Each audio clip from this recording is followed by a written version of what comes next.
Le magazine littéraire Épilogue est une présentation de la Librairie du Quartier. Merci à ce précieux partenaire et à leur équipe de libraires. Vos prochaines lectures vous attendent au 1120 Avenue Cartier. Daniel Lessard, on en a parlé plus tôt cette saison aussi. Oui. Et tu sais comment j'aime Daniel Lessard. C'est pour ça que j'ai continué moi aussi sur cette lancée. Je l'ai beaucoup aimé quand on en avait parlé en février. Et donc, je me suis lancé dans la lecture de Zigoun et autres histoires du Pays de Beauce. Puis comme dans Néré, Gélatine et d'autres histoires de Pays de Beauce, ben c'est situé en Beauce. Je vous apprends rien. Mais de la Beauce natale de Daniel Lessard, le plus souvent à Saint-Benjamin. Connaissez-vous Saint-B, Saint-Benjamin? En tout cas, pas par son... Non, malheureusement. Alors, pas par son surnom des intimes. Ouais, non. Alors, juste à côté de Saint-Prost, Saint-Jacques, Saint-Aud, donc on a Saint-B. Écoute, Saint-Barhaman. Saint-Barhaman. Et Daniel Lessard que tu as côtoyé, que tu as connu... Absolument. Je trouve toujours ça très agréable de le retrouver dans ce domaine historique, presque avec quelque chose qui relève de la légende locale, presque du conte à certains égards, parce que Daniel Lessard, c'est un journaliste pendant sérieux, là. 30 ans et plus à Radio-Canada. Moi, j'ai eu la chance de le côtoyer quand j'ai commencé avec Catherine Perrin à l'émission Médium Large il y a une dizaine d'années. On avait ensemble l'agenda de la semaine. Alors, Daniel Lessard parlait de ce qui s'en venait sur le plan politique à Ottawa. Il a longtemps été correspondant de Radio-Canada au bureau parlementaire à Ottawa, analyste politique aussi, chef de bureau. Et moi, j'étais l'aspect Québec. Donc, on partait la semaine ensemble et j'ai appris un peu à le connaître comme ça. Il était déjà là jeune retraité de Radio-Canada, mais continuait certaines collaborations. Mais là, depuis quelques années, c'est l'écriture à temps plein. Oui, une quinzaine de romans qu'on disait là à son actif. Puis avec Zigoun, on était un petit peu plus... donc, c'était son 13e. Et on replonge, comme je l'ai dit, dans la Beauce. C'est aussi ma région d'origine, mais on parle d'une Beauce plus étendue, d'Orchester, qui est aujourd'hui Bellechasse, les Aides-Chemins, Beauce-Sud, on va plus loin. Puis rapidement, je me suis reconnu. C'est ça qui est intéressant dans ce livre-là, c'est que...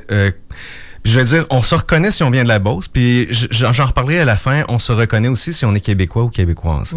On découvre des récits qui sont vraiment très proches de ceux que moi j'avais entendus dans mon enfance, parce que j'ai côtoyé des anciens députés quand j'étais guide au village des Défricheurs, à Saint-Prosper, des personnes plus âgées qui me racontaient aussi beaucoup de choses.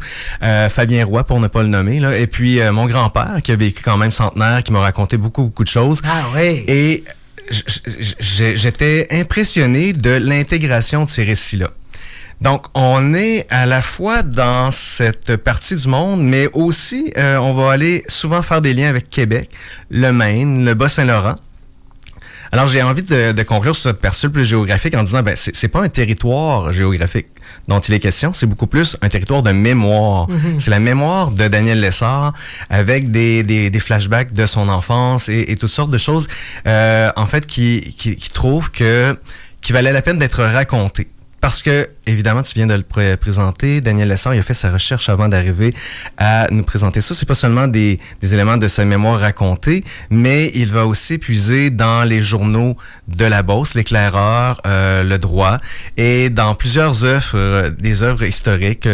Souvent, là, quand il y a des centenaires, 125 ans d'un village, il y a des gens qui prennent la plume et puis qui écrivent des histoires. Alors, on les voit souvent dans sa recherche. Une démarche journalistique. Une vraie belle démarche journalistique, et ce qui fait que on sent pas seulement de la fiction ou de l'imagination, mais c'est plein de fragments de ces journaux-là, de ces médias de l'époque, et des fragments parfois aussi on a l'impression de se faire raconter un fait qui est réellement arrivé là. On n'est pas autour d'un conte. Donc, on a une quinzaine de nouvelles savoureuses, j'ai envie de dire. En fait, 14, parce que le dernier, c'est plus des souvenirs d'enfance de Daniel, de M. Lessard, je devrais dire. Justement... Enfance, il faut dire, dans les années 50, à peu près? On va à partir des années 1850, parce qu'on parle de ruée vers l'or, on va parler d'inondations qui ont lieu un petit peu plus avant. On fait des liens avec le maintenant aussi, ou d'autres inondations, d'autres ruées vers l'or qui ont eu lieu plus tardivement. Mais on fait des sauts comme ça, d'époque en époque, jusqu'à sa jeunesse. Je vous parle, entre autres, d'un souvenir qu'il a de sa mère. de sa mère qui est une maîtresse d'école. Donc, il la met en scène avec les souvenirs qu'il a d'elle, avec les brides qu'il a reçues peut-être de sa famille. Une vraie Émilie Bordelot de la Beauce avec tout ce qui se passait à cette époque-là, mais bon, un destin tout à fait différent. Je vous en lis un petit extrait. « Es-tu contente de recommencer l'école? » demande Napoléon à la plus jeune de ses 4 filles. « Certain que je suis contente. Je me prépare depuis un mois. » Napoléon sourit. Sa Lucienne, sa fillette qu'il a bercée sur ses genoux jusqu'à l'âge de 12 ans, est toujours si pleine d'entrain. Tu vas faire attendre Luc encore 1 an? Lucienne esquisse une moue coquine. Son beau Luc voudrait l'épouser dès maintenant, mais il y a son école et les enfants qu'elle a tellement hâte de retrouver. Si elle part, pourra-t-on la remplacer? Jolie femme au regard espiègle, aux cheveux noirs et à la taille mince, elle aura 35 élèves cette année, répartis en 7 divisions, dont 6 petits nouveaux en première année. C'est comme ça qu'il entremêle. Donc, il place des éléments, il place ses personnages, des bouts qui ont l'air vrais et d'autres bouts qui sont empruntés. Donc, un beau recueil, des histoires qui sont aussi de l'influence, je dirais, de ce qu'il a envie de transmettre. Je sens ça, moi, dans la deuxième lecture, dans la lecture de ce lecture-là, de ce recueil-là. C'est qu'on sent que c'est pas seulement un collage ou une volonté de faire vivre des personnages, mais je pense qu'il y a cette volonté-là de nous rappeler à notre histoire. Donc, pour les férus d'histoire, c'est vraiment très intéressant pour repartir et c'est pas une histoire didactique ou pédagogique.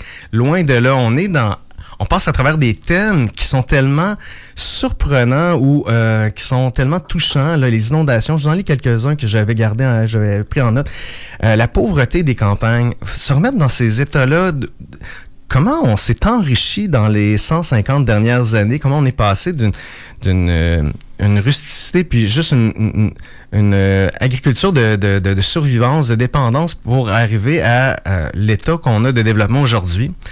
Comment un incendie, ça bouleversait tout. Ça pouvait détruire un village en entier, puis que là, on n'en s'en remettait pas. Encore comme dans le premier que je vous avais déjà raconté, les campagnes électorales, la cabale électorale, la boisson, les promesses. C'est incroyable. Ça sera pas pareil, la campagne de 26, je pense. Non, mais ça, c'est vraiment basé sur des écrits. Ah, wow. Et on voit la tension, les batailles. Moi, je pense que, ouais. Notre passé électoral, il est pas si loin et c'est pour ça, c'est ça.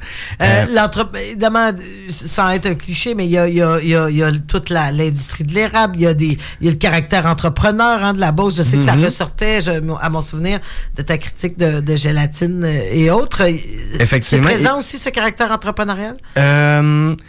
Un peu moins cette fois-ci. C'est beaucoup plus les personnages qui vivent des souffrances, je dirais, dans le premier. Le côté entrepreneurial, tu me rappelles qu'il était plus présent. Ouais. Ici, on va avoir aussi plus l'influence du clergé.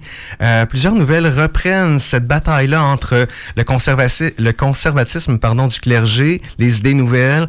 Entre autres, une nouvelle qui m'a beaucoup touché, c'est celle sur la difficile percée des idées du droit de vote pour les femmes. Oh oui. Très bien abordé. Les tensions aussi des femmes qui se faisaient confronter par d'autres femmes dans son propre village et qui fait que ça avance pas les idées, les votes non plus, puis on était la dernière province au Canada à donner le droit de vote aux femmes. Ça nous explique beaucoup de choses. Je pense que c'est ça l'avantage, mais c'est un style simple, sans être simpliste, là, où on intègre du parler, on l'a vu un petit peu tout à l'heure dans mon extrait, de la parlure rurale, puis des mots. Je l'avais dit ça la dernière fois, j'en rapporte d'autres mots. Connaissez-vous ça, un rebétail? Oui. Rebétail. Non, non plus. Non. Contraction probablement d'un anglicisme francisé. Ah, tu y arrives effectivement. Ben, c'est une voiture à cheval. Qui avait des rubber tires. Et on en a fait un rebétail. C'est la première voiture qui, au lieu d'être un anneau de métal autour de la roue. Je les écouterais toute la journée, ces exemples. C'est tellement plaisant et c'est utilisé là, très, très facilement. Francisé, là, T-A-I-L-L-E. Avec aussi des insultes. Si je vous traite de codinde, parce que ça, ils l'utilisent souvent. Une codinde, oui? Oh, Geneviève a déjà entendu. Ouais. Codinde, non. Une personne stupide, un peu niaiseuse. Pas loin d'une dinde. On sait qu'une dinde, c'est pas très, très intelligent. Mais ça sonne dingue aussi, le codingue. D'Inde. En en Côte-du-Sud. En Côte-du-Sud, oui. Oui, mais moi, je viens de la Côte-du-Sud, puis on disait vraiment codingue. OK. Et non pas codingue. Fait que ça travaille. Ça selon travaille la là. région. Ben oui, codingue. Alors, ça donne vraiment de la C'est chair aux personnages. Ça les rend réels, ça les rend authentiques. Fait que pour moi, c'était ces éléments-là qui amenaient de l'humour, de l'esprit, des images. Fait qu'on apprend. Moi, j'ai beaucoup appris. Donc, je dirais en conclusion que c'est un peu mes contes d'Avonlea du Québec. Ah, Je sais pas si vous vous rappelez les contes d'Avonlea de Lissimo de Montgomery. oui, tout à fait. Pour moi, ça mériterait d'avoir autant d'éclat, autant de visibilité que ces contes d'Avonlea-là. J'aurais aimé, par contre, des titres plus sobres. Là. Tu sais, seulement Histoire et chronique du pays de Beauce, pour moi, ça serait peut-être plus vendeur. Mais Néré, Gélatine, Zigoun, c'était le choix de l'auteur. Alors, ça lui appartient. Ouais, ça donne mais une belle couleur locale, quand même. Est-ce que tu te vois, Pierre-Luc, écrire les histoires du bas du fleuve? On sait jamais. Je suis pas un historien, mais on sait pas. Mais ce qui me fascine, c'est le lien entre tous les livres aujourd'hui. La filiation, le deuil. C'est Il y a vrai, vraiment beaucoup de liens. Je pense que c'est un hasard, mais un bel La hasard. mémoire, à plusieurs égards aussi, parce que je pense mémoire. qu'il va en être question après cette pièce. Mais oui, ça, Pierre-Luc, c'est la magie d'épilogue. Ouais, hein. On se parle pas, en fait, on se parle, mais tu sais, on fait la liste et on prépare un peu le calendrier de façon informelle d'un Google Doc.